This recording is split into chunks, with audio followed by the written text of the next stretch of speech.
Thanks for joining me for Another Cup, being proactive and knowing what we can control. So, in the main message, I talked about the three factors we can control, and the main one that we need to talk about and work on is time. So, the three factors were your energy, your attention, and your time. And time is one of those things that's very hard to get a full grasp of. And so I want to talk about how to understand time, make it work for you, and not be such a subject to it. I know for me, for most of my life, I always felt like time was sands through the hourglass. They continued to slip away, and I always felt this pressure of making the most of the moment, being able to do all that I can in this moment before it goes away. And then here comes another moment, and I have to get more done, and I have to go and go and go. You ever felt like that? I'm not saying I don't feel like that anymore. I still do sometimes. But that takes away our ability to allow our biological operation, our human operating system, to work optimally. Yes, there are definitely times where pressure makes us perform, makes us bring out our best. But much like willpower, it is not something that we can sustain for a long time. It's not a way to live. It's a way to perform. But if everything you do in life is a performance or performative or has to be measured against some kind of standard, we quickly burn out. And we stop working optimally. Again, this is trying to take a little bit more of an understanding of what we can control. The demands on us will always be there. The passage of time will always be there.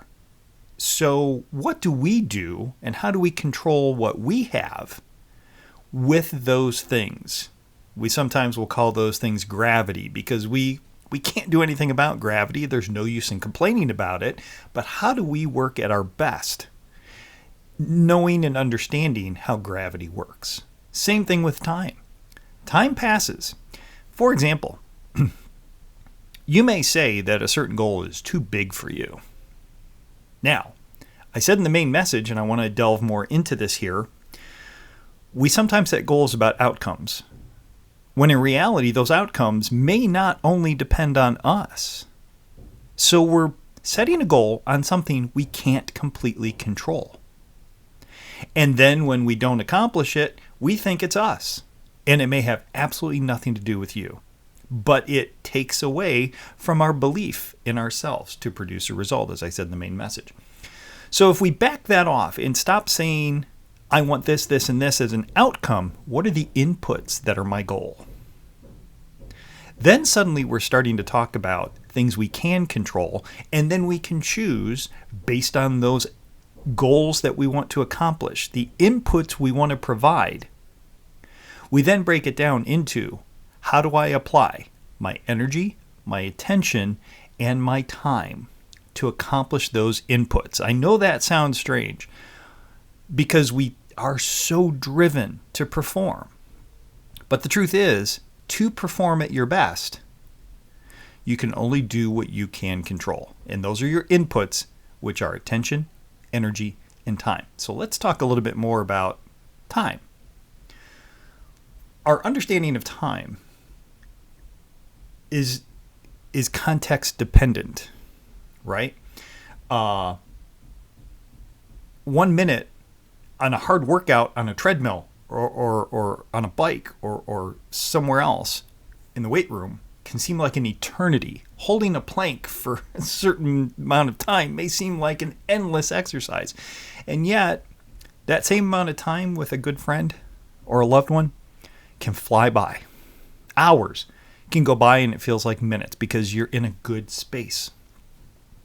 So what we want to do is give ourselves the chance to put that context around time that benefits us, that puts us in a good state. Can you see how those three things, attention, energy, and time, all work inextricably and with each other? So they may work against each other if we don't set it up properly. But when they work together, that's when you start to see things really, really happen when it comes to the inputs you can provide. And the better and bigger and more aggressive and strategic your inputs are, well, you can imagine what the outputs are going to be. And then those goals lead you to some serious accomplishment. But let's focus in on those inputs. So when you set your schedule, and I've talked about this in a time management message before, when you set your schedule, the mindset that you're in when you're planning your week or your day is not the mindset you're going to be in when you execute it.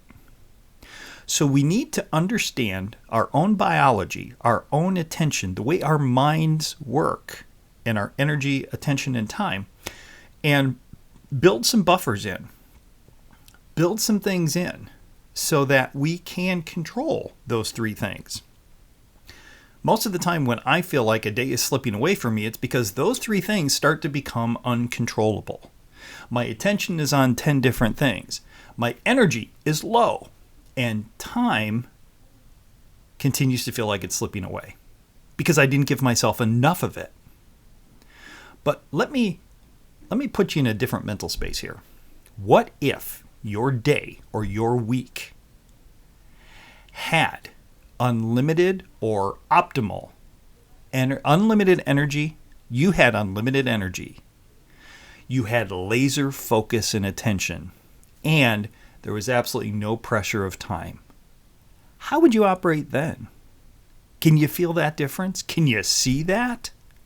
Now, is that realistic? No, of course not. We all have demands on our attention, energy, and time. But can we get there once in a while? Can we build that into what we do with our work and our lives? Absolutely, we can. So the two things that I hope you take away from this are, number one, stop setting goals on outcomes and start setting goals based on inputs. And number two, realize that you can either ride a fast train of time, or you can be the engineer and slow it down and hit the stops that you want to and go at a pace that you want. That's where we start to execute the control that we actually have, which again is much greater than we give ourselves credit for, and yet we set our goals on things we cannot control. Can you see the dissonance that happens there?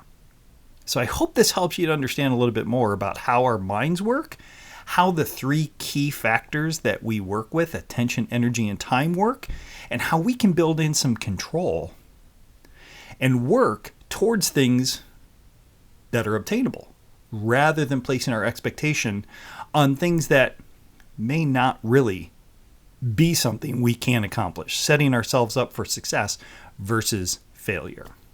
Thanks for joining me for another cup, being proactive and knowing what we can control.